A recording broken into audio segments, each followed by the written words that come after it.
Welcome to Escape Purgatory, a podcast where we rewatch Supernatural, then talk it through in hopes that we can finally escape this show. Join us each week, leave comments on upcoming episodes, and together we can escape Supernatural Purgatory. Hi. Hello.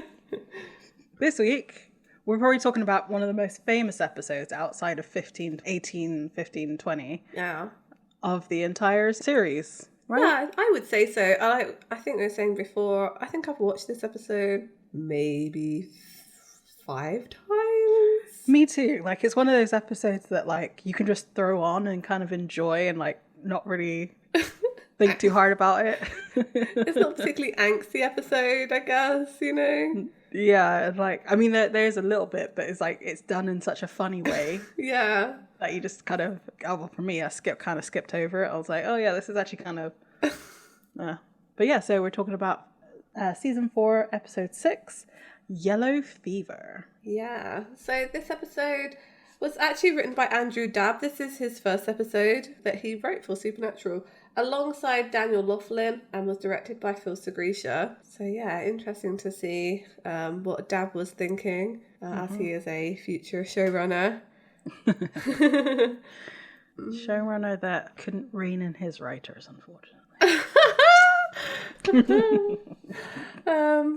Or let them, I don't know, rein them in, or well, yeah, it's the other way around. Let them do what they want. Yeah, he should just let them go. Let it go.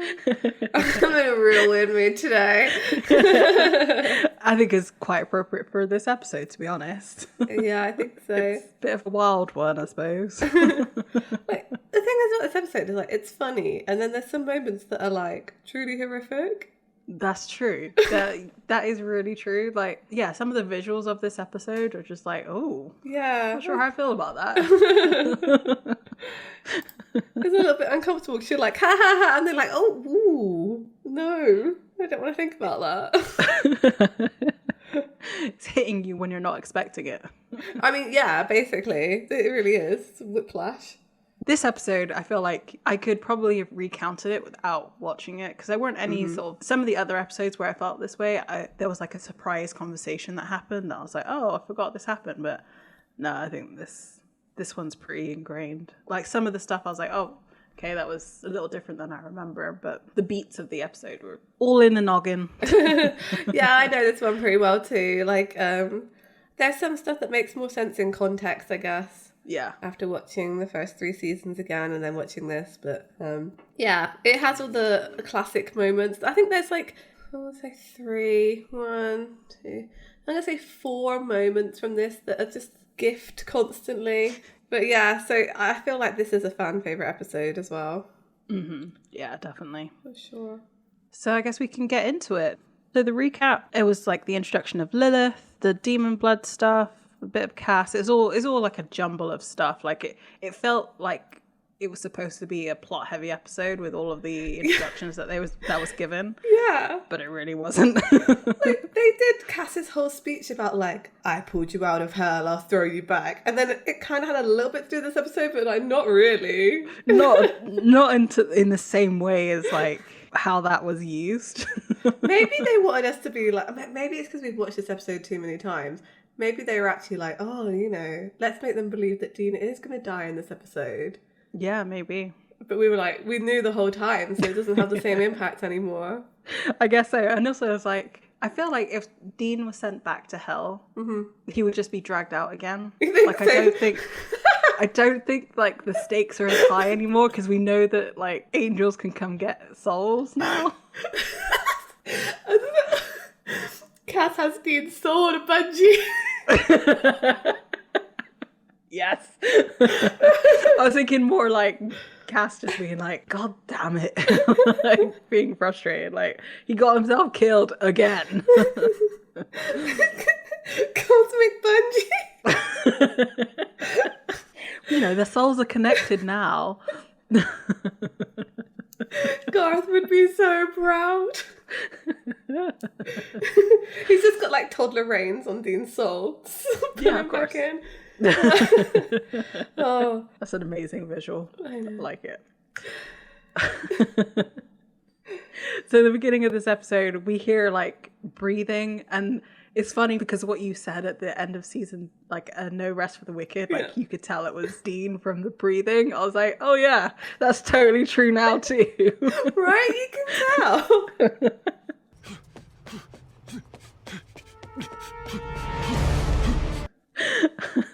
And he's like running for his life around the corner, and like you hear sort of barking noises. It almost sounds like the hellhounds, but not quite as vicious. Yeah, exactly.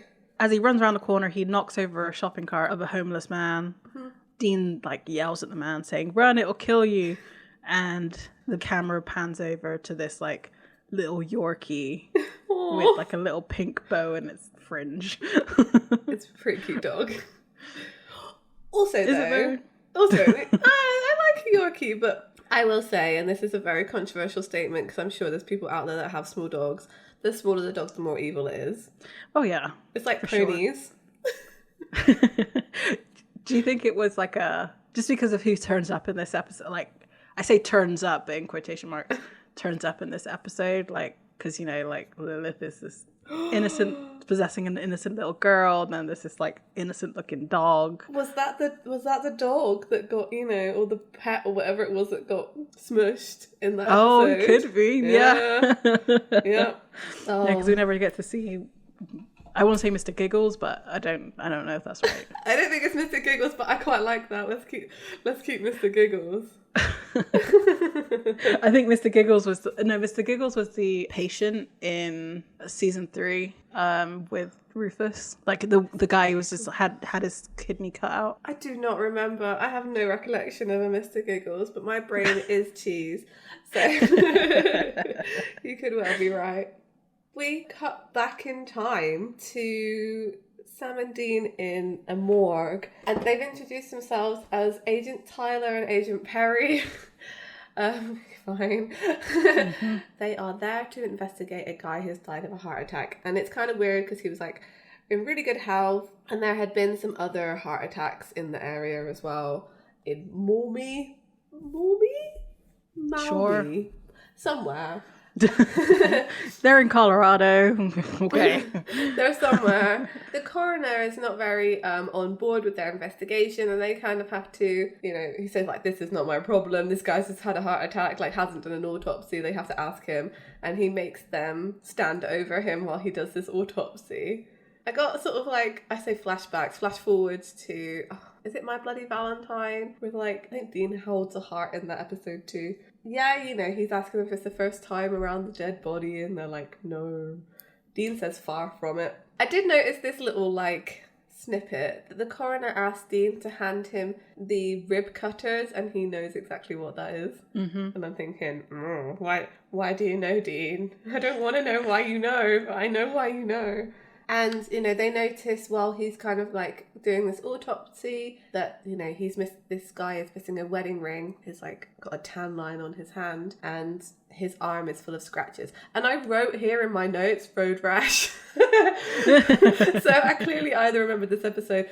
To be fair, I had also just watched an episode of Grey's Anatomy where there were like bikers in it, and they had road rash. So I was looked in the same way. Yeah, it looks exactly the same how they'd done it. So the coroner takes the heart out and hands it to Dean, and he just says, hold that for a second, and Sam's like laughing at him, but when the guy cuts something else, he gets like a big splurt of blood or fluid or whatever on his face, and Dean smirks back at him. So they're both having a little laugh at each other's expense here. I quite enjoy that.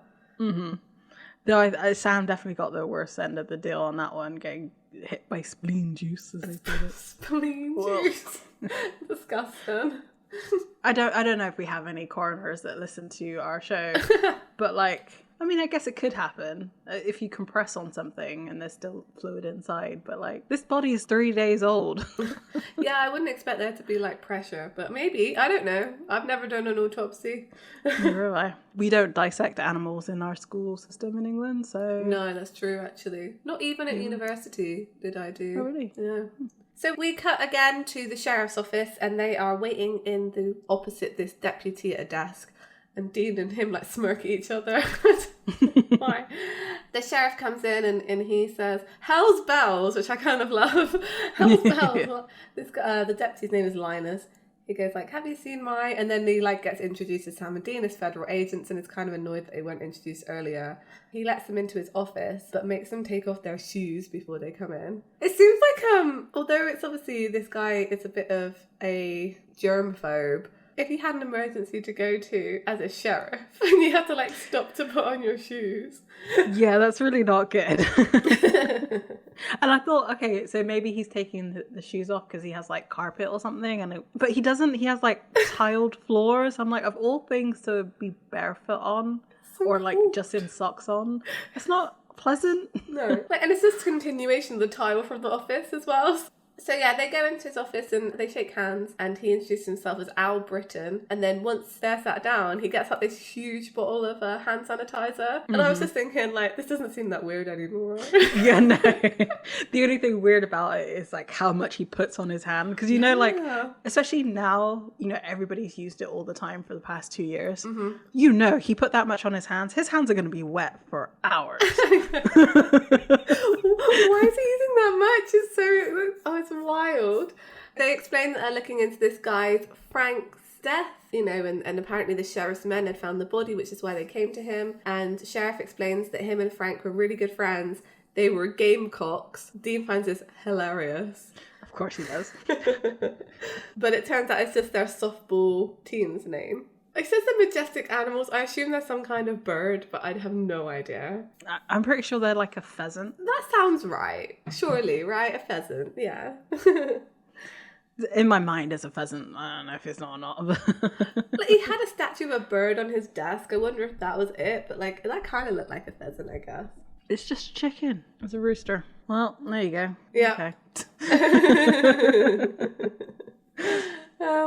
Why would you call it a gamecock then? Why don't you just call yourself like the Charlotte Roosters? Don't know. So yeah, he explains that Frank was a good guy. Dean says, yeah, big heart. Like, he's so funny. He's so funny. And Sam asks, you know, the sensible questions. Was he acting weird before he died? Acting scared? Clearly they've looked into the other 2 deaths, or I think it's 2 deaths, in the other town, and there's been a common pattern because we're kind of joining them here, like, mid-case. And he says, like, no, he was fine. He wouldn't answer his phone, and finally he sent some of his boys to check on him, and then he was dead. The sheriff, like, coughs and, like, puts more gel on his hands, and again I was just like, oh, okay, fine. You know, rightly he's asking, like, why do you guys care? Because it's just a heart attack. And Dean's like, no, it is probably nothing. It's just a heart attack. I love this cut. I love this kind of cut so much. Where, you know, they're like, yeah, it's a heart attack. Like, hard cut to them walking out like, no, where was that heart attack? Just a heart attack. No way that was a heart attack. It's like we got their internal monologue, Yeah. but on screen. I love stuff like that. Oh, yeah. I probably mentioned this one before. My favourite one's in Gotham. I don't know if you've got that far yet. But there's a scene where Jim Gordon goes to the, like, mafia guy and he's like, I really need to find this guy. You need to tell me where he is. I promise he won't get hurt. I'm just going to bring him in. Hard cut to him shooting him. I think I've seen that, yeah. It's so funny to me. It's so funny. It's so dumb. It's like, yeah, no, I'm not going to hurt him. I'm just going to kill him. Yeah. That's not going to hurt him. It's so stupid, that scene. Yeah, and Sam agrees. He's like, definitely it's not a heart attack. Like, there's 3 victims. They all have the same red scratches on their arms. They all went from jittery to terrified to dead within 48 hours. And Dean's like, what? Something scared them to death? Like, asking the audience question. And they're trying to figure out what that could be. I like Sam's like, yeah, we make a list, we just start crossing things off. And Dean mentions like chupacabras before that. It's just like the whole dialogue between this episode is so funny. Yeah. It's really good. All right, so what can do that? What can't? Ghosts, vampires, chupacabra? It could be 100 things. Yeah. So we make a list and start crossing things off. So they're going to go to see the last person who saw Frank alive, which is his neighbour called Mark. And then Dean, like, suddenly stops, like, halfway through their, like, walk back to the Impala. He's like, hang on. He's like, I don't like the look of those teenagers. And they're kind of, like, slightly close to the car. But then, like, so Dean decides to walk the other way from them, and it's like, but dude, they're near your car. Like, surely the anxiety would be like, what if they mess with the car? What I found really interesting about this episode is that there's a point in this that, like, Dean's a little bit, like, anxious about driving, but he's never scared of the Impala, like, being in it or, like, near it. Yeah, that's true. Which I thought was really sweet. Mm-hmm. Yeah, I mean, he stays in the car instead of going to the room. Yeah, the Impala is Dean's safe space. On his safety blanket. It is his blankie! Oh. So we get to Mark Hutchins' house. He calls them out like they're Tyler and Perry, just like Aerosmith. This guy has a bunch of reptiles. Just he does. Everywhere. A crocodile in a way too small tank, I'd like to point out. Even for a baby crocodile, yeah, for sure. Yeah, They're saying that. Like, I would much prefer to be in that house than in a house that had, like, insects everywhere. Like, I would choose reptiles over insects any day. Shout out to my friend who I'm sure definitely listens to has a house full of insects. This one's for you. She knows who she is. I know, because, you know, they're, like, creepy, crawly, can get, like, at least with a reptile, you could see it coming. Can you? Because my husband has a friend who has a snake, and they lost that snake for like 3 months, then suddenly disappeared again one day. That has happened a lot to a lot of people who I know who own snakes. So yeah, would you really like a snake loose in your house for 3 months, just knowing that at any point it would just reappear, maybe in your bed? The thing is, it's your snake, so if you have a snake, then you should be okay with it just like appearing randomly. See, I don't mind snakes, right? I don't find them that creepy. I don't like going near them too much, but I don't find them that creepy. I was actually sent this video the other day of like a small girl like interacting with a huge python. And I was like, I don't know if they're capable. Lunch. Yeah, I don't know if they're capable of affection in that way. That's not the snake's fault. That's not how it's built. That snake is definitely going to eat that child. It's all I can think about. I wouldn't blame the snake. It wouldn't be the snake's fault. Yeah, it's just made me really uncomfortable because it's like, oh, look how nice they are together. Look how much they love each other. And I'm like, that snake is like one missed meal away from eating that child. It has no loyalty to you. Again, not the snake's fault. It's doing what snakes do. This guy, while he's talking, has a small snake around his neck. I don't know enough about snakes to know what kind of snake that is. I think it's some kind of python, I'm going to say. It's got the little moo face, like kitty face, right? Pythons have kitty faces. I'm so good at snakes. That's more than what I know. So I figured it's less likely to be a venomous snake because obviously you'd have to like do the whole devenom thing. Like all the time. So they'd have to write a whole new risk assessment for that.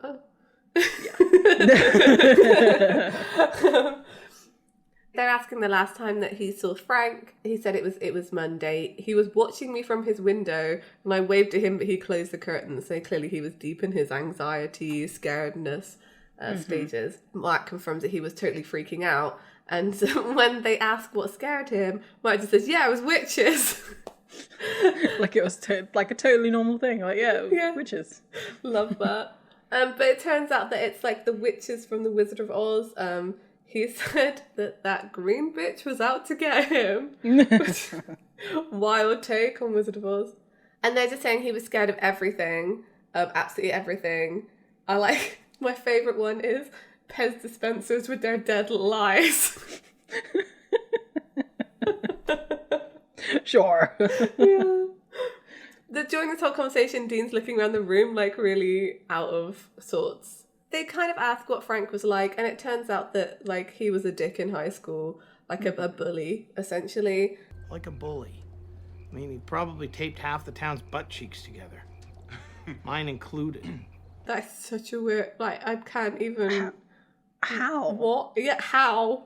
How did he get close enough to you to tape? I mean, I guess maybe if you're with a bunch of friends, they like pin you down and do it, but like, what? So American high schools are weird. Is this stuff happening? Because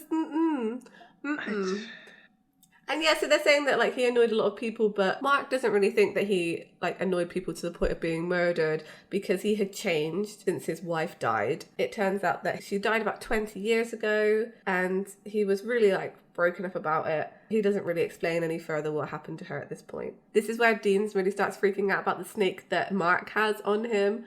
And he says, don't be scared of Donnie. He's a sweetheart. It's Marie you have to look out for. And she smells fear, which is, I never really pegged that before. That's why she, like, this snake goes for Dean because he's so terrified, apparently. Don't know if snakes can actually smell fear.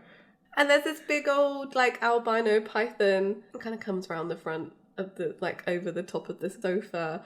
And Dean properly freaks out. He just sits, like, stock still. Just like trying not to breathe, I think, while the snake like crawls all over him. Wants his body heat. His like I'm terrified face in this episode is hilarious. It's so great. It's like he doesn't look like himself. Like Jensen doesn't look like him. Like his nose gets all compressed and stuff. It's weird. It's really funny how he does. Yeah, how his face completely changes. I thought it was amazing. I wonder, as well as smelling fear, if Dean's just still a bit warm from hell, so the snake's like sneaking out the heat. Yeah, it could be. Like a big old hellfire heat pad. We go back to the Impala and it's nighttime. Dean's sat in the car scratching his arm when Sam gets in. And Dean's been doing some research and he's found out that Frank's wife was called Jessie. She had some mental health problems and basically stopped taking her medication and committed suicide. But Frank didn't have anything to do with it. He had a pretty solid alibi, so they're kind of ruling that out for now. While Dean has been doing this research, Sam's been checking out Frank's house or apartment or whatever, and there wasn't anything there. No EMF, no hex bags, no sulfur. And I like this. Dean's like, no ghosts, no witches, no demons. 3 down, 97 to go. Like he actually has a list somewhere he's crossing off. And then there's apparently 100 things that scare you to death. They'd be better off with a flow chart, I feel, rather than a list. You know, yeah, like, that's true. Did you find sulfur? Yes or no? Yes. Probably a demon. No. Did you find EMF? I guess first it would be EMF. Did you find sulfur? Yeah. As for the next question, because I think EMF is for demons as well, right? Oh yeah, they do have EMF. I it wasn't remember. Oh no, you're right. Yeah, Phantom Traveler. They were EMFing everywhere. We need to make that flowchart.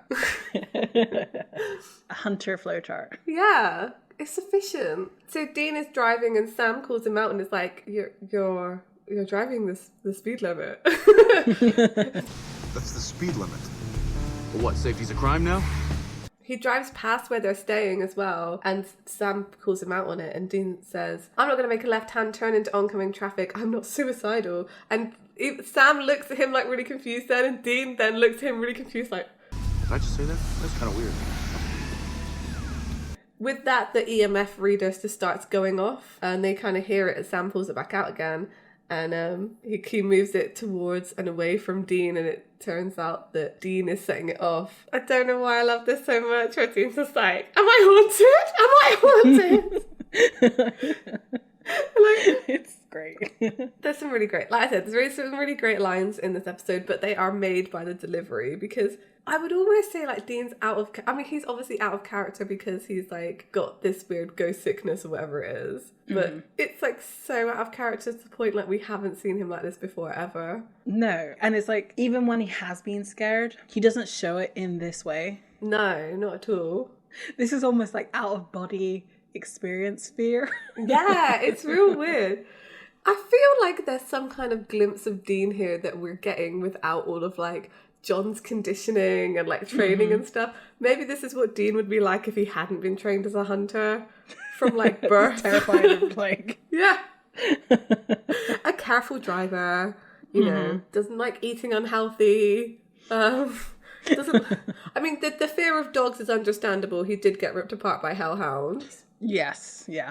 I think that would, and we don't know what hellhounds look like, so who knows what kind of beastly dog it looks like. I realised that it's just made him bonding with Miracle like way more poignant, because he, like, Dean is scared of dogs. There's an episode later on where there's a whole dog thing, and I don't even want to go there, but like them actually overcoming his fear of dogs and like loving Miracle. Andrew Dabb wrote that too, so okay. It was a callback to his very first episode he wrote. Possibly, it could well be. You know that season 15 was a bunch of callbacks. It's the next day by the looks of it, and it's the famous Eye of the Tiger scene. Sam's talking on the phone and he hears Eye of the Tiger coming from the car, and there was something about it that, like, you know, the idea of like this is what they actually are like in real life, that you know, the music is up so loud that like you can hear it. Yeah Because that's exactly what it is. So Sam walks over and like bangs on the roof, like in time with the music, which I thought was really funny. Dean shows Sam his arm where he's been scratching, and it's starting to look a little bit like the road rash or the marks from the other bodies. Yeah. Sam hands him like a box of donuts. He takes like a sniff of it and like throws it back in the car. It's like, so weird. Even Sam looks like a little concerned of like, he didn't eat the donuts. Like, he always eats the donuts. Don't like, even look at the donuts. Like, what's going on? Sam tells Dean that it's ghost sickness. Again, the like interaction here is as if Dean knows what it is, and he's like, "What? Oh no!" And then, like, I don't know why I'm reacting like this. Like, tell me what it is. It's ghost sickness. Ghost sickness. Yeah. God, no. Yeah. I don't even know what that is. So Sam basically says, like, in some cultures believe that certain spirits can infect the living with the disease. It basically, it's got all the symptoms that we're seeing. That being, like, because the ghosts are scared, so it transfers to the living. Yeah. Essentially. But Dean's like, well, yeah, okay, that's fine, but we haven't seen a ghost in weeks. And Sam says, I doubt you got it from the ghost. More likely it was from Frank, who could have been patient zero. And Dean says, my very own outbreak monkey. I have no idea what this is referencing, other than, like, I don't know, something like a biolab containment thing that maybe happened that I don't remember about. There's like in the news or something. It's every single, like, there's a really famous movie, and I can't remember what it's called, but like 28 weeks later starts in that way. That was a monkey outbreak. That okay. Not Contagion, but there's one very similar to like Contagion that is exactly the same thing. It was from a monkey. Okay. Is a zombie trope. It's so funny because, like, actual viral outbreaks would usually be like not that. I can't remember what it was called. It may even be Outbreak. I think it's got Dustin Hoffman in it. Okay. It's one of those like end of the world things, and like I love those kinds of movies. I probably don't like them as much anymore, but I used to really like those movies. So that's how the other people got infected, because they were on another team called the Corn Jerkers, because of course they were. Of course they were. Those people got infected from Frank. Now, Dean only has 48 hours to live, but Sam's like, it's probably more likely 24. Dean's questioning why it's him, why he got infected and not Sam, because he got hit with the spleen juice. And Sam's like, Bobby and I have a theory about that too. It turns out all the victims had a certain personality type. Frank was a bully, the other two, one was a vice principal, the other one was a bouncer. And Sam's like, well, basically they were all dicks. Sam says all three victims used fear as a weapon, and now the disease is returning the favor. Dean's like, well, I don't scare people. And you do scare people. Though I do feel like Sam scares people just as much. You know, thinking back to last week's episode where he just like had the gun in the guy's face. Yeah. I mean, okay. So just talk about this for a second, because I thought on this one for a little bit. There's later on in this episode, right at the end, when Dean's hallucinating, his vision says, well, you know why you got infected by the ghost sickness, don't you? And yeah. Yep. Yes, I agree. Huge spoiler on that one. But like, yeah, I think torturing people in hell is probably gonna make you a bigger dick. I think he's a bigger dick than Sam. Sorry, Dean, but yeah, I think that's the one. It could also be with how you view yourself as well, like with the fear-based tactics kind of thing, because Frank knows what he did, like the sheriff kind of knows what he did, and I wonder what, you know, maybe the other two guys had like some kind of thing that they did. Yeah. I don't know, some kind of dark secret or something. I feel like it's too neat an explanation because I think Sam would have got infected too. But I don't think that he sees what he's doing as a fear-based thing. Yeah, and I guess, you know, the other sort of indication a little bit. So when Mark talked about like taping the butt cheeks together. Yeah. Dean laughed. Oh yeah, that's true. And Sam didn't. Yeah, he was also being it. Yeah. Yeah. I mean, it's very much saying like it's the jocks, right? Yeah, they're basically accusing Dean of being a jock, like, you know, yeah, like a high school jock here. And I'm feeling like, I don't know, does torturing like souls in hell make you a jock? I don't know. He definitely never was one at high school, right? Oh, I mean, I guess the whole wrestling thing. But like, yeah, I don't know.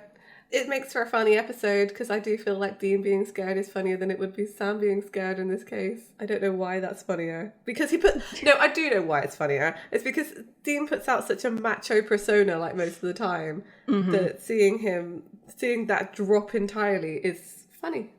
Yeah. To me. And also like Sam's usually the one to first provide sympathy just to provide sympathy. Whereas I feel like sometimes with Dean, again, going back to last week's episode, he does it when there's something in it for him. Like when he was with Jamie and like explaining everything. Yeah, and also like going back to Dean being a bit more of a dick, if Sam had been the one scared in this episode, he would have just been ribbing him the whole time. Whole time. They would have got nothing done. No, not at all. So the plan is now just to sort of find the ghost that is causing all of this, and that should clear up the disease. They can find it and kill it. Dean thinks it might be Frank's wife, but, you know, she killed herself, but they don't know why. And then Sam sort of like, I guess to lessen the load of what he just said. Yeah. He's like, why are you out here? And Dean like looks around a little like scared because their room's on the 4th floor and it's high. Oh, I told you the Impala is his safe space. Yeah. Sam says, okay, I'll go in and see if we can get it changed to the 1st floor. Aw. Then Dean gets back into the Impala, opens the box of donuts and just like doesn't even take one. He just like looks at them like in disgust. Yeah. Like throws it down. So we get to their new motel room and Dean is like researching. He starts to cough a little bit and is like looking at all these like grotesque images of like ghost sickness. Yeah. And you can start to see that he's getting like he starts sort of hallucinating almost because all the room starts shaking and like there's a ticking clock and it gets louder and louder. He just gets frustrated, and the next thing we know, when Sam walks in, the clock is no longer on the wall, it's smashed on the floor. Yep. So Sam's come back from finding out what happened to Jessie, and turns out she was cremated, so it's unlikely to be her ghost. Sam then asked Dean, you know, how are you doing? How are you holding up, buddy old pal? Dean can't say he's not good without making a joke. He says, it's nice to have my head on the chopping block again. Almost forgot what it feels like. Dean starts coughing again and then like starts choking, goes over to like a sink and he spits up like a chunk of wood, like a wood chip. Yeah. Sam says, we've been ignoring the biggest clue we have. You. I don't want to be a clue. I don't want to be a clue. Annabelle, I don't want to be a clue. They deduce that, you know, the abrasions, the disease, is trying to tell us something. And Dean's like, it tells us what? Wood chips? Exactly. So they go to a lumber mill. The sickness is really starting to kick in with Dean. Yeah. Though, I have to say, for as much as he's scared of like driving and all this kind of stuff, he drinks and drives in this episode. That's a lot. True, actually. Where's the anxiety now, Dean? Like, of all things, that should be the thing that, like, should get you, not the fact of, like, this creepy-looking windmill. I can't want to call it a windmill. Lumber mill. Absolutely. I would like to think that at the end of this scene, Sam did take the bottle from him and drove them. I don't know. I don't know. You would like to think, but yeah, you're right. He's not the most responsible of people. Yeah. Dude.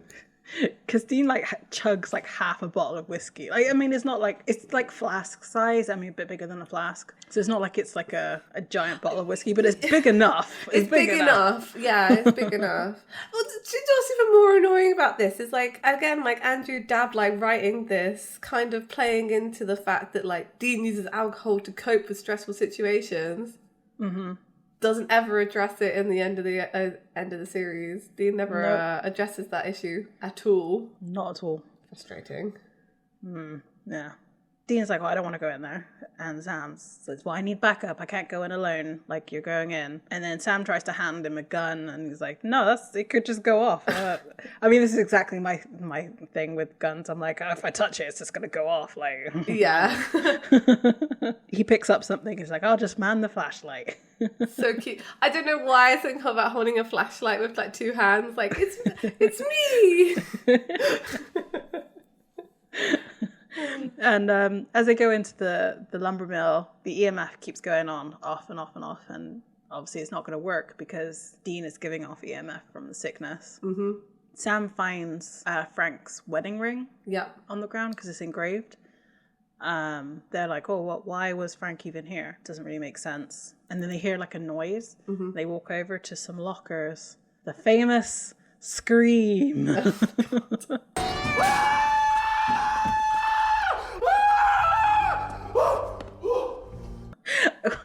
Going back and like listening to that, I was like, we never hear them scream like that. No. Ever. Not again. No. And like, they don't even yell in fear or anything like that. Not really. It's always just like because he's literally just making a noise of screaming. Yeah. Usually when they're like in fear, it's because either one of them is like about to get hurt or somebody's going to get hurt. So they're like calling their name. Like, Dean, Sammy. Yeah.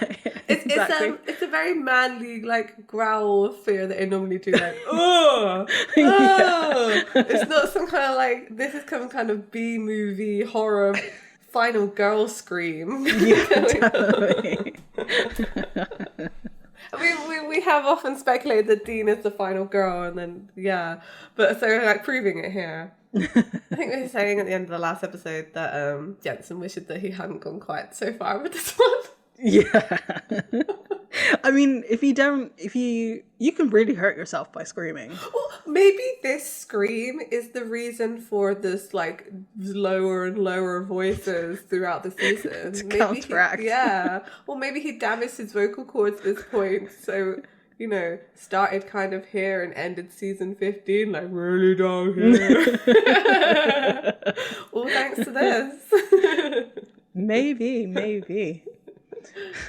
Why is there a cat in a locker?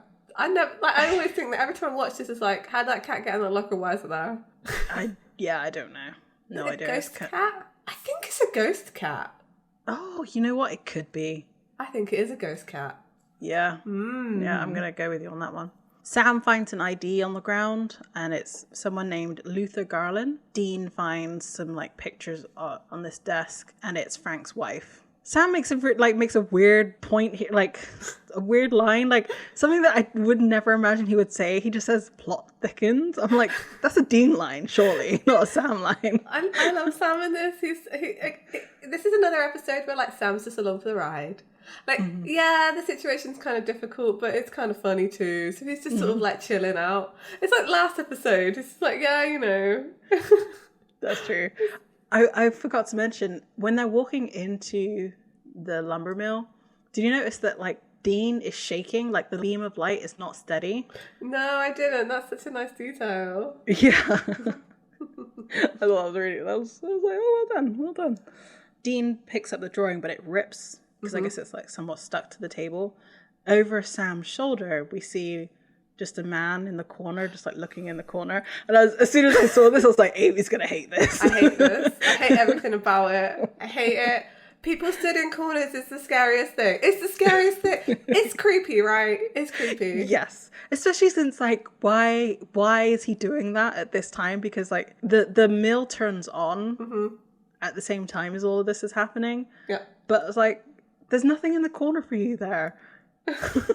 Why are you there? Stop being all Blair Witchy. This is clearly a Blair Witch Project reference. Yeah, definitely. Very clearly, it's totally there.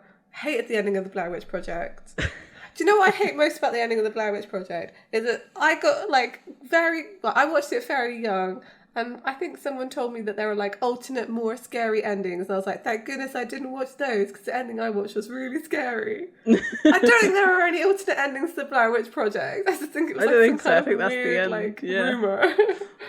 There were so many rumors around that movie. That's the thing. That's what made it so scary. Sam turns around, shoots the ghost, and then looks back, and Dean's like skeeted out of there. He is just gone. He legged it out of there. And Sam talking to nobody says, "Guess we got the right place." You're talking to who, Sam? Who talking to? The ghost cat? Just yourself? Like, what is this? Turns to camera, looks down lens. They arrive back at the sheriff's office, and they're talking to Deputy Linus again. And Sam's kind of being, a bit strict with him, trying to get his attention, because his deputy is just looking at Dean swaying behind him and asks, is he drunk? Which he is. He drank that whole flask, so yeah. Sam's trying to get this information out because Luther Garland, his death just said that it was caused by physical trauma, but it doesn't say how. And the deputy's like, well, he died 20 years ago. That's before my time. So this guy looks like maybe 22. Yeah. He looks so young. Fresh-faced. Yeah.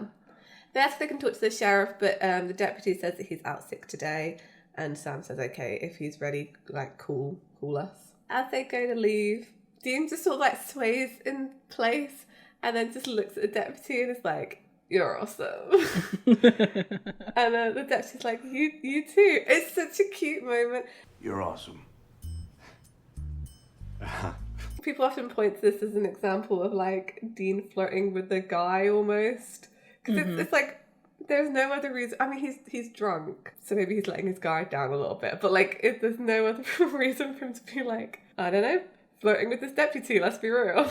Yeah. As he leaves, the sheriff calls through the intercom, so it's clear that he was actually there. And the deputy explains it was the FBI guys, and they want to know about Luther Garland. Oh, this is the worst. This is the worst. This is the worst. They cut to the sheriff, and he's scraping his arm with a Brillo pad, and I don't want to. I don't like it. I don't like it. No. I don't want to discuss it anymore. Thank you. Sam and Dean go to this place called Peaceful Pines Assisted Living, and as they're going in, Dean's just getting freaked out. He bumps into an older lady that's there, is freaking out about what if they get caught because their badges are fake, which I love this interaction so much. What if we get busted? We could go to jail. It's you've been to jail, Dean. It wasn't that bad. Multiple times. Sam's trying to calm him down. He's take a deep breath. Do you feel better? And he's no. It must be weird for Sam because normally Dean's been the one parenting him, and then suddenly Sam's in a situation where he's got a really sort of mother Dean. Stop scratching, stand up straight, take a deep breath, calm down. These ideas are gonna work. Calm down. I just think it's really funny to watch Sam take charge in that way with Dean. He doesn't normally do that at all. Mm-hmm. The funny thing is, I don't think Dean appreciates it because just before they walk through the door, you see Dean pull on Sam's sleeve. I don't know why he did it, but it's just don't tell me what to do kind of thing. Just a little bit of a tantrum. I almost read that as slow down, I need you to be here with me because I'm freaking out, dude. Yeah. Again, the apron strings. I don't know. So they meet this guy who is the brother of the Luther Garland, and of course because Dean's looking so sketchy, he asks to see their IDs and then really scrutinizes them. And while he's doing so, Dean's well, they're real. Why would we pretend to be FBI agents? I mean, who would pretend to be an FBI agent, huh? That's just nutty. I think it's only Sam that gets them out of this because Dean looks so like he's lying. Yeah. It gives me the I'm not going to use this ID. It has boob inspector on it or something like that. I remember from way back. I can't remember what it was season 1. It's Sam, right? Because Dean gives an ID that says federal boob inspector or whatever it is. It was something that was clearly not correct. Yeah. Imagine if this guy had taken... Oh, goodness. At least they got better ones now. I guess they're in better closer contact with Bobby. I feel like he's got better connections on the fake ID front. They're there to ask Mr. Garland what happened to his brother, because it was very vague on his police report. Initially he doesn't want to tell them. Who cares what an old man thinks? But Sam convinces him because he's Sam and very empathetic, and the puppy dog eyes and everything. It says like they're just trying to get the truth. So they tell this through a series of flashbacks, but basically Luther, again, we're in the theme of like mirroring kind of Sam's situation here with like the calling him a freak and a monster and things. So, he was this guy who clearly was just like, I don't know, he's just too big. Like he was a gentle giant, basically. Yeah, exactly. And say he was like big and mean looking, but he was actually really sweet. They do show him and saying like he was really kind. And this is why I think it's a ghost cat, because they show him with like a tabby kitten. And the cat that scared Dean looked the same. Yes, I think that. It's implied that cat is still alive, like, and that was the same one, but it's also like over 20 years old, so unlikely. I don't think it's the same cat. Or maybe it is the same cat, but a ghost cat. And, he says like a lot of people failed Luther, including myself, but he was busy because he's a widower and he had 3 kids and all this kind of stuff. Sam pulls out the picture of Jessie and he recognises her and says that her husband killed Luther. Sam asks him to explain, and basically what happened was like Jessie worked at the mill, she was kind to Luther, so he was kind of a little bit taken with her. But Frank was like extremely jealous of this and weird about it. So when she went missing, he thought that Luther had killed her. And basically he came back to like have his revenge. And the way he did that was by, it's horrible, I hate this so much, like dragging him behind his truck and basically killing Luther. It's literally the worst thing I can think of. I hate it so much. Yeah. Don't enjoy this story, Andrew. Mr. Dab. No. Like we were saying, there's really funny moments, and then you get hit with something like this. It's just like, oh, it's so horrific. And I didn't remember it, and because it was in like a lumber mill, I was like, I thought he got put through like a wood chipper or something, which is less terrible somehow. Anyway. I guess because it's faster. Yeah. No. I don't want to think about it. So, Frank was never arrested for this because he was a pillar of the community. Basically, everyone covered it up. And, Luther was the town outcast, so everyone didn't really care that much, which is awful. Sam says, like, well, you must have hated Frank. And what he says here, it makes you think that he's some way involved in this ghost sickness, but he's not in the end. I don't know, I read it like that. Mr. Garland says, I did for a long time. Life's too short for hate, son. And Frank wasn't thinking straight. His wife had vanished. He was terrified. A damn shame he had to put Luther through the same. But that's fear. It spreads and spreads. I think it was just a way for it to like, oh, look at that. It's a different kind of fear is spreading amongst the living. Yeah, I think so that too. was kind of where it was kind of getting to. The one thing I didn't quite understand with this was why the sickness had started. They never really explain it, do they? It's just, I guess, a different kind of ghost haunting. I don't know. I mean, because the thing that's implied is that for some reason Frank went to the lumber mill and then he got the ghost sickness because that's why his ring is there. Like, that's how I read it. Because, like, the tan line is too fresh. Right, so he probably still had his wedding ring on. Yeah. But for some reason, he went to the lumber mill and then got infected with the ghost sickness, and then everything happened from there. Oh, so if he hadn't, like, basically returned to the scene of his crime, he wouldn't have got infected with the ghost sickness. Yeah, that's what I'm thinking. Yeah, that sounds right. I can't see what else it would be, but why would he go there? Maybe it was an anniversary of some kind. Yeah, possibly. They'd never really explain how it actually started. You're right. Because it's 48 hours that it takes for this ghost sickness to, like, kill somebody. Yeah, how weird. You thought they would have, like, explained for some reason why his ring was there, like, why he had been in the lumber mill. Like, was he still trying to cover it up later on? Were they about to get discovered that he did this? Or, like, if there had been a new sheriff, that maybe would have made sense. He was, like, looking into it or something. Mm-hmm. Yeah, it's a weird one. I guess you just fill in those gaps. Yeah, just it doesn't make sense. It doesn't make sense. No, you're completely right. They don't explain it at all. No, they're right. That's like the biggest plot hole in this episode. Why was Frank even at the lumber mill? Why would you go back there? Unless it was an anniversary, and maybe it doesn't say what he did for a job. Maybe he worked there. My guess is that this mill is abandoned. Well, no, it can't be abandoned because there's a whole bunch of like stuff. Yeah. Oh, God. But I mean, it could be not in work. It looked abandoned because there was like leaves on the floor and stuff. And I guess the ghost could make the equipment work if it was like out of commission. Mm-hmm. I don't know. It's super confusing, Annabelle. I don't know. It really is. I have no clue. That was what bothered me the most because they're talking about a 20-year-old case, but like he died 48 hours ago, or like within 48 hours. Yeah, like if there had been a string of like almost like an outbreak, right, that was linked in some way to like the death of someone. I mean, maybe that's it. Maybe it's because it's 20 years. Well, they say it's more than 20 years. It's not even like a 20-year anniversary. Oh, it's going to bother me now. No. You're right. It's just, it doesn't, there's no link there at all. Mm-mm. As they're outside this assisted living facility, Dean points out on his arm, like, well, these are road rash from being dragged, and probably that Luther swallowed some wood chips as well, which, again, is also kind of a weird explanation, like, why the wood chips? The wood chip just leads you back to the lumber mill. Some of this stuff doesn't make sense. Yeah.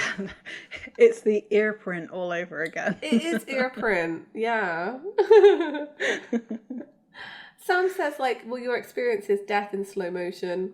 Again, why the arms first? Like, surely they should be getting this, like, rash all over their bodies. You're right. Like, why is it just their arms? Especially since in the flashback, Luther is on his back. Yeah, you think not on his front. Yeah, present like it's just a complete rash over their whole body. Mm-hmm. Okay, fine. Just picking this episode apart, Annabelle. I'm sorry. No, it's what we're here for. Yeah, that's true. Dean's like, okay, fine. Well, we know what to do then. We'll just burn some bones, easy peasy. And Sam's like, no, this guy has kind of like spread out across the road, which this is a horrible thought as well. Mm-hmm. So they're not going to find all of the pieces of him in order to burn them, and they'll have to figure out something else. This is the best speech, and I actually think maybe this is the longest speech that Dean ever has in Supernatural. It's a good few lines. It's real long. Because Dean's like, do you know what? No. It basically is just like, I've had enough. Like, what are we doing? And Sam's like, well, we're hunting a ghost. And Dean's like, a ghost? Exactly. Who does that? There is another episode where he has basically the same rant, right? I'm sure there is. I'm pretty sure there is. I'll think about it. This is a very long speech. Like, I don't even know if we can put in the whole thing because it is so long. It's so long. So, like, my highlights of it are, this is why our lives suck. I mean, come on. We hunt monsters. What the hell? Normal people see a monster and run, but we search out things that want to kill us. Huh? Or eat us. Which is, I love that too. He talks about, like, the bad food they eat, the skeevy motel rooms, the fact that he slept with a truck stop waitress that had a weird rash. And then goes on to say, like, do you actually like being stuck with me for 8 hours a day in a car? I don't think so. Dean points out all his bad traits that he thinks are bad, so the fact that he drives too fast, listens to the same 5 albums over and over again, and, like, I would like to know what those 5 albums are, thanks. Yeah. I mean, I could probably take a guess. He sings. Sam is gassy. You eat half a burrito when you get toxic. Like, when he said this, I was like, do you think that was improvised? I mean, possibly. I think a lot of this may have been, to be honest. Mm-hmm. That'd be a good convention question as well. Like, I always think of good convention questions when we're watching this episode. Someone asked Jensen if this was, like, written or improvised, because a lot of it feels like some stuff that he needed to get off his chest. Yeah. Because we already know, like, in the outtakes of, like, Jared farting and, like... Pretty much. Dean ends this by throwing the Impala keys at Sam and, like, walking off. He says that he's done. Done with it, everything. Done with monsters and hellhounds and ghost sickness and the apocalypse, and is out. Just out. Yeah. I kind of really wish Cass had been in this episode, because I would have liked to have seen Cass react to this speech. Just like, I'm out! Bye! Thanks for saving me from hell. Good luck. I would have liked to have seen Cass, not Castiel, react to this. Yeah, that's true, actually. Because Castiel here would just be like, you don't get to quit. Like, yeah, boring Castiel. But Cass would probably be a bit more sympathetic and like try and talk him back into it, right? I don't know. I feel like he'd side with Sam on this one. Like, okay, let him have his tantrum. As Dean's walking, he hears a growling behind him, and it's basically the start of the episode because we see the small dog. Yeah. We have a cut to the hotel room, and Dean is sat on his bed looking extremely hot and sweaty like he has been running. And Sam says, like, where were you? Dean's like, well, I've got less than 4 hours on the clock. I'm going to die. And Sam agrees with him and says, yeah, you're going back. You know, you're going back to hell. It's damn time. And the truth is... And, like, then Sam's eyes turn yellow, which I forgot about this. This was cool. Yeah, yeah. Right? He throws Dean like a demon would. And Dean's shouting out, like, no, get out of my brother. And You get out of my brother, you evil son of a bitch! No one's possessing me, Dean. Sam says that, you know, no one's possessing him. This is what he's going to become. And it's what he wants to become. And there's nothing that Dean can do to stop it. I was like, oh, this is Dean's biggest, like, anxiety or fear at the moment. Is that Sam's walking down a dark path towards becoming a demon. The worst thing about it, I mean, he's hallucinating. I'll just point that out now because Sam's actually holding him like, Dean! Yeah. The worst thing is like, Dean's kind of seen himself as a demon. Like, he knows what that's like. And that's kind of partly the reason why he's so scared of that for Sam. Because I don't think he can imagine his, like, sweet baby brother, you know, like, tearing people apart. Mm-hmm. I wonder, did Dean say, no, get out of my brother, you son of evil son of a bitch, out loud? Oh. Can you imagine? Can you imagine? Oh. And I think he did. I honestly think he did. Oh no, that's way worse. Yeah. And like Sam just had to like not react to it, basically. That's so true. Yeah. Like Sam must know. I mean, he makes a joke of it kind of at the end of this episode, but like he saw a lot of stuff in this that Dean doesn't want him to know. Mm-hmm. This particular interaction, yeah, you're right, really gives Sam an idea of like what Dean's inner monologue might be saying about his whole demon activity. And especially at the end as well with like, because he asked Dean what he saw and Dean obviously doesn't give an answer. Yeah. So I'm wondering if he kind of was like, did you see me again? Was it me who was causing your heart attack? That's so true, Annabelle. This episode just got way worse. Yeah. What if it had like, because they play it off well cash, but like, yeah, Sam was asking like, what if your biggest fear was me? Yo, it's deep. No, I love that actually. That's a really good way, like that. I've never really read this episode like that before. This is kind of summing up the rest of the season of how, you know, Dean and Sam interact and his kind of worries for him.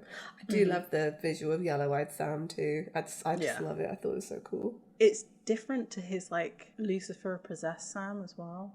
It was, yeah. It was much more aggressive, I think. Yeah. That was good. It was really good. I like it. So we're back at the lumber mill and Sam is joined by Bobby. And he got there really fast because he's coming from Sioux Falls to Colorado, which is not like a 20-minute drive. Would he even make that in the time they have left? Who knows? Unless, maybe he started like the night before, like as soon as they called. That's true. Bobby's asking like how Dean's doing.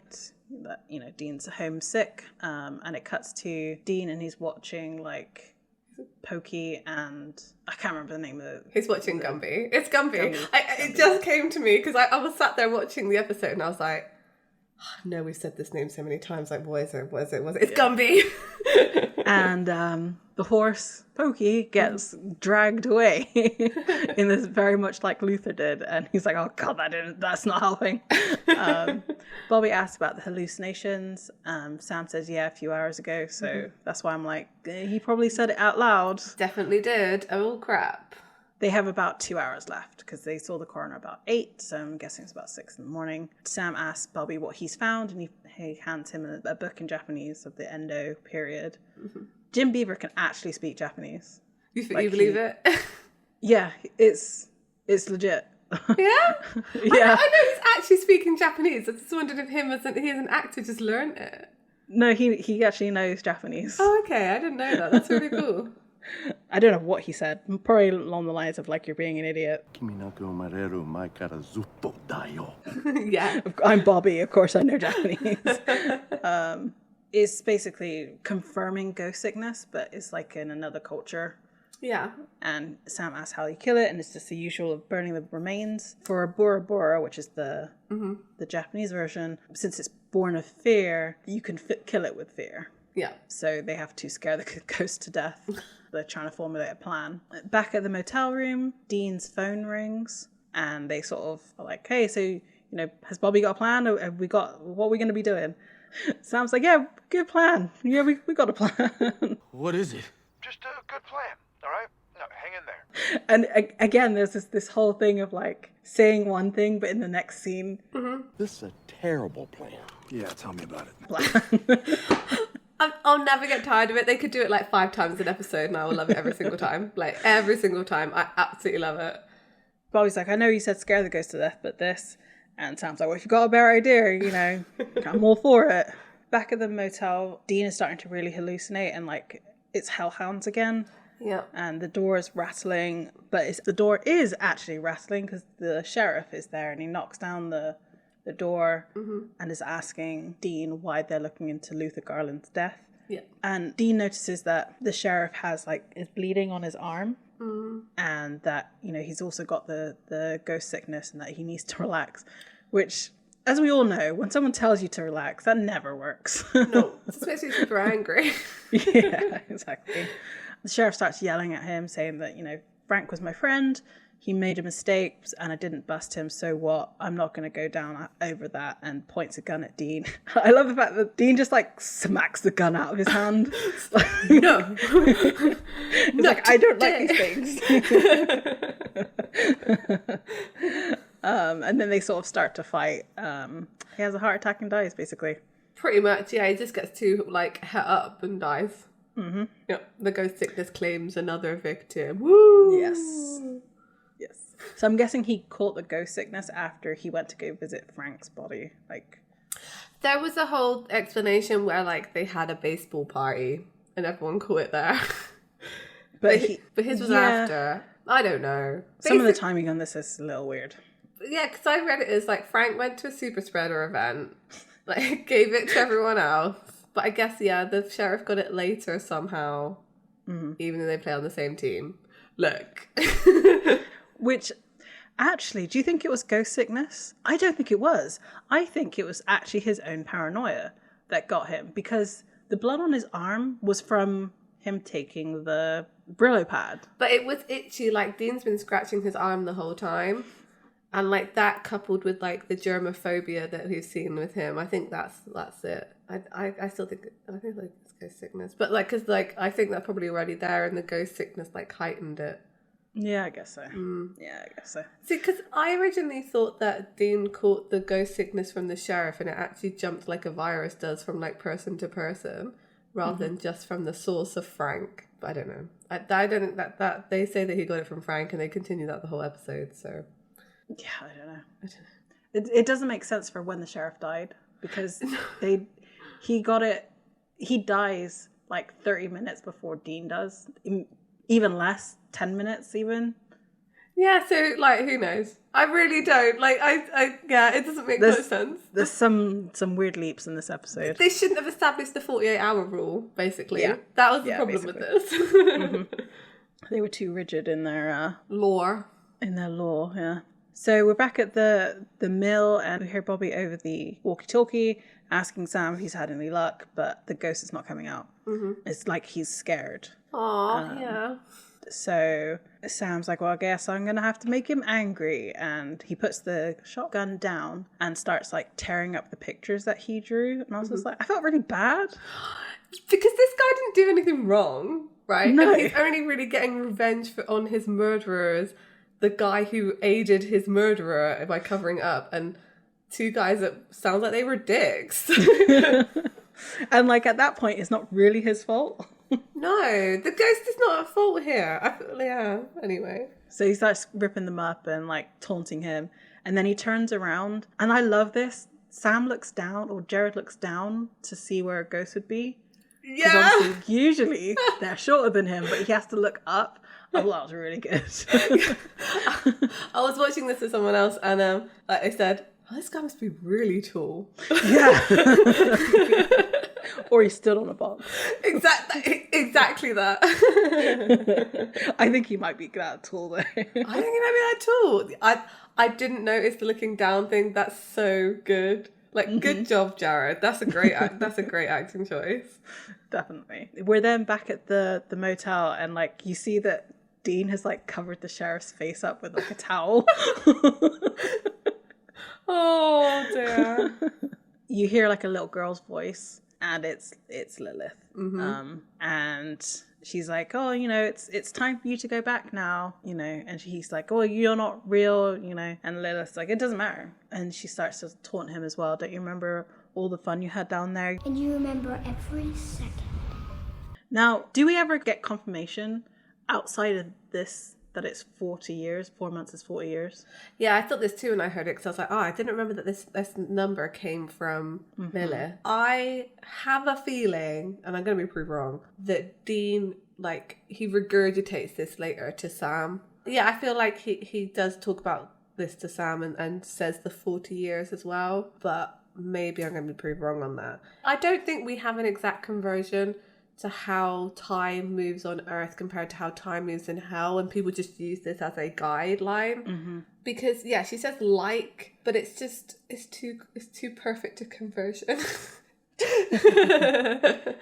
I don't know how long it actually was, but I do feel like Dean maybe says this later. Yeah, I don't know, because I was like, this feels way too like. No, wait, I've got it. This is definitely brought up again because Alistair taunts Dean with it. Okay, all right. So it's not just his mind like messing with him. No, yeah, definitely. Alistair definitely taunts this with him later. I'm pretty sure of that. Dean's like trying to reassure himself that it's not real, and Lilith's like, "Well, it doesn't matter. You're still gonna die. You're still gonna burn." And this is where he's asked, "Why did I get infected?"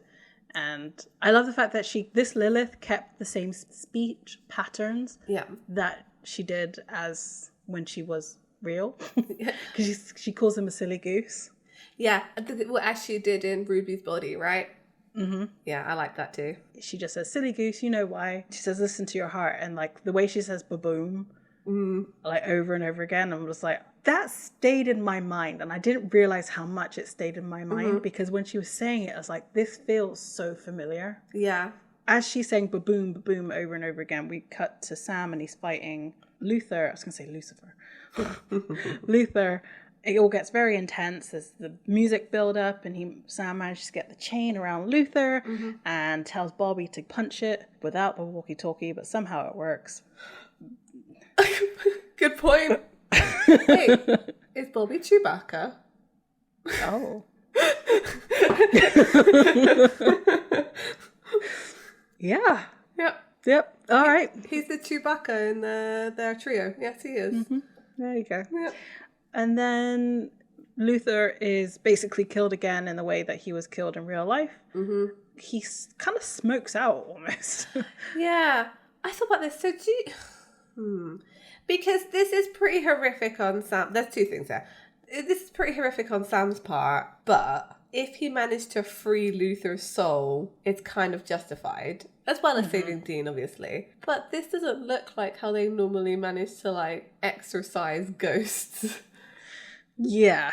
So did he just get rid of the ghost sickness, and now this guy's still having to haunt that lumber mill? I don't know. They should have addressed that, because I feel like he deserved to move on, and they should have given Luther that resolution. I agree, but they also... Here's a question, which I don't think ever gets answered. Yeah. If a ghost stays on Earth, starts killing people, and then they exorcise the ghost... Yeah, okay. Does that ghost then go to hell because they've killed people? Or not? Because we know that for... what was that episode? For the woman from Battlestar Galactica episode. The road one. Yes. Yeah. Like her like departure is very peaceful and stuff, but like they didn't have to burn her body. They just like she just stepped into the light essentially because they convinced her to. But everybody else, they like burn the ghost and they're in pain. Yeah. And that was basically the same kind of thing. They, instead of burning the ghost and then it being in pain, he had to be scared to death, so he was in pain. But he didn't kill anybody. No. His fear killed Frank. Yeah. So does he end up going to hell or not?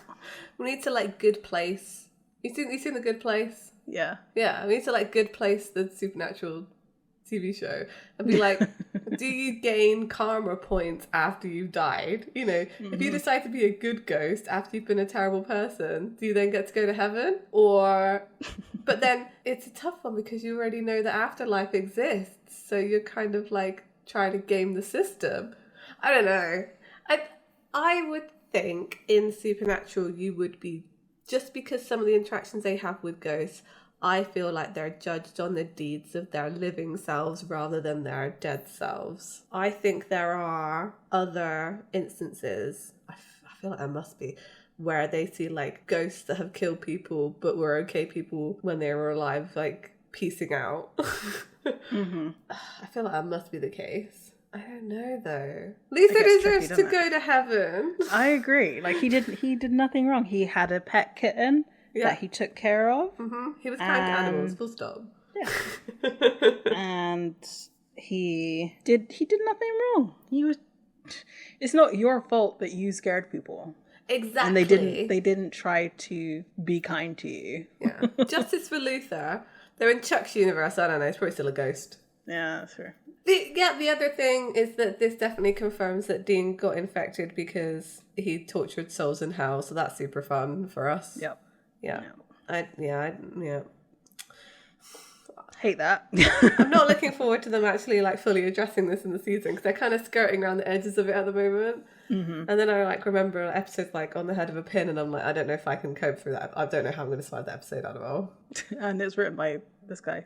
Of course it is. Yeah, by Mr. Dab. Mr. Dab. Okie dokie.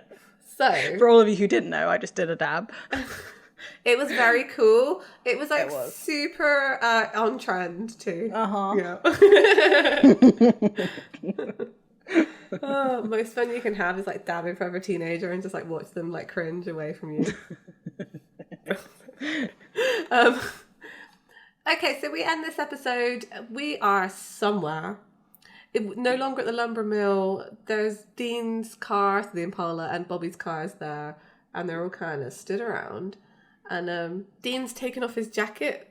He looks really weirdly like naked without his jacket. He's just wearing like a Henley, which is like with the Samulet like just on display. It's so weird. You know, and he's asking what happened to the ghost, and it turns out the chain that they used was a iron chain etched with spell work that Bobby just had lying around. Like, I love that for him. He's just like, I'll get my magic chain. I knew this would come in handy. Exactly.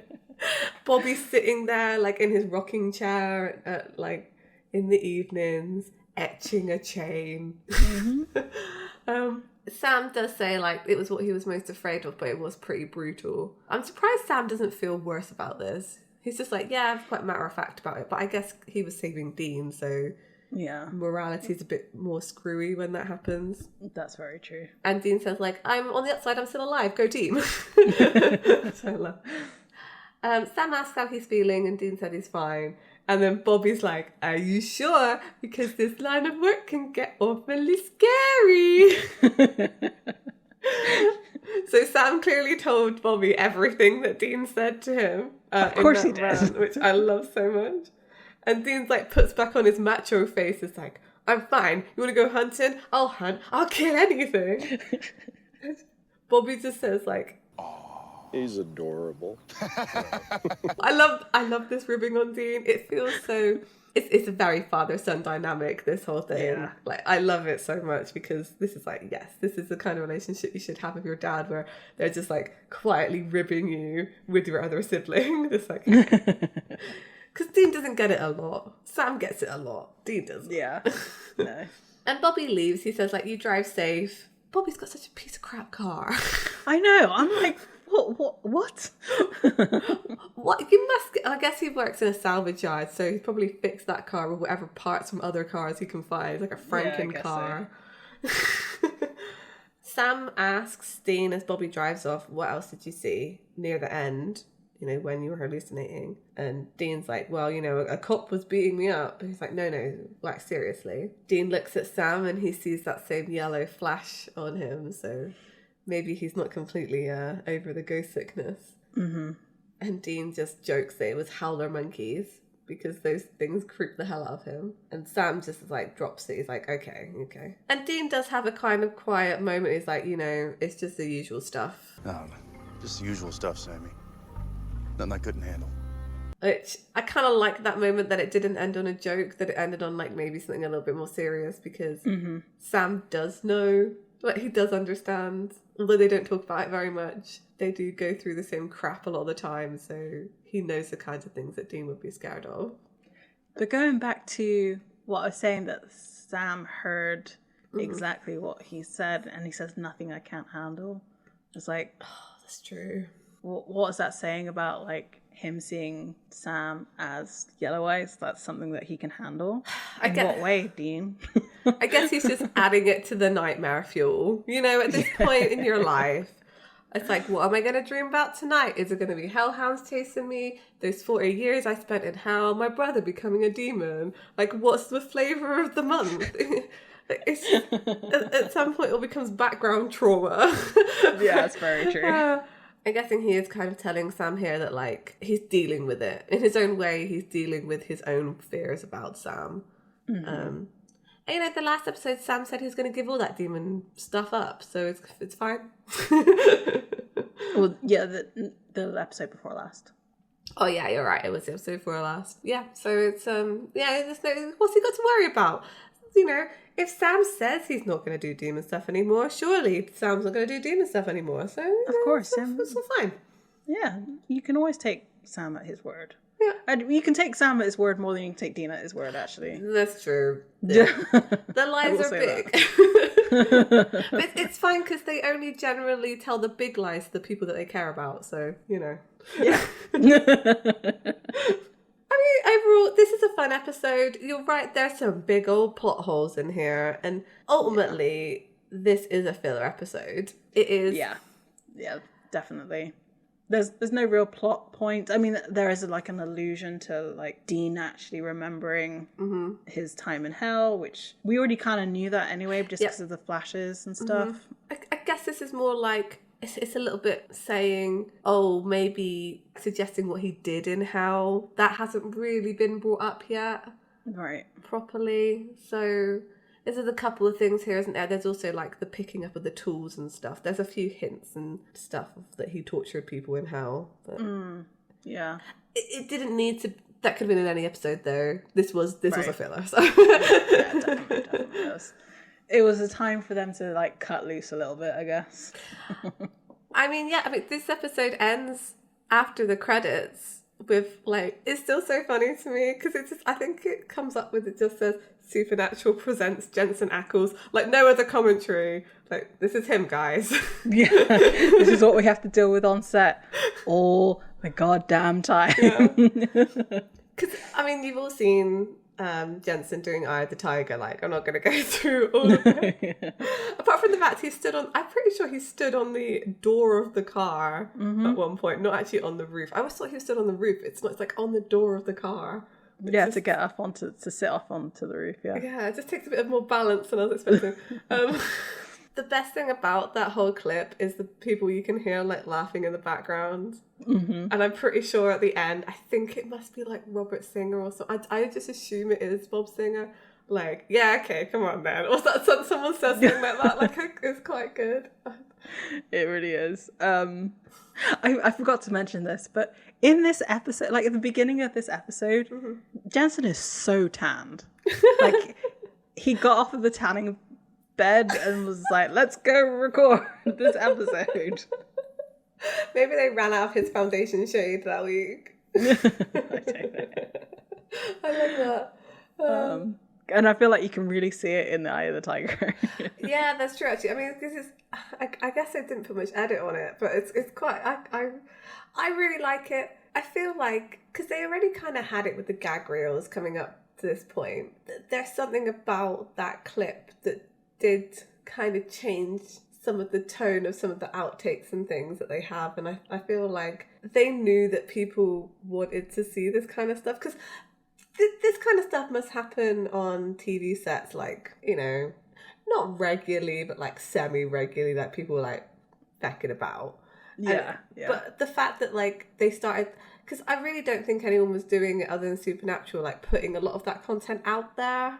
And being like, yeah, we're having fun making this, guys. Like, you get to see this and like you can join in the fun with this kind of thing, which is why I think partly the fandom grew as it did, because they were involving us essentially through some of the like extra clips and things they put out. I don't know, because other shows do it now, but it's not the same.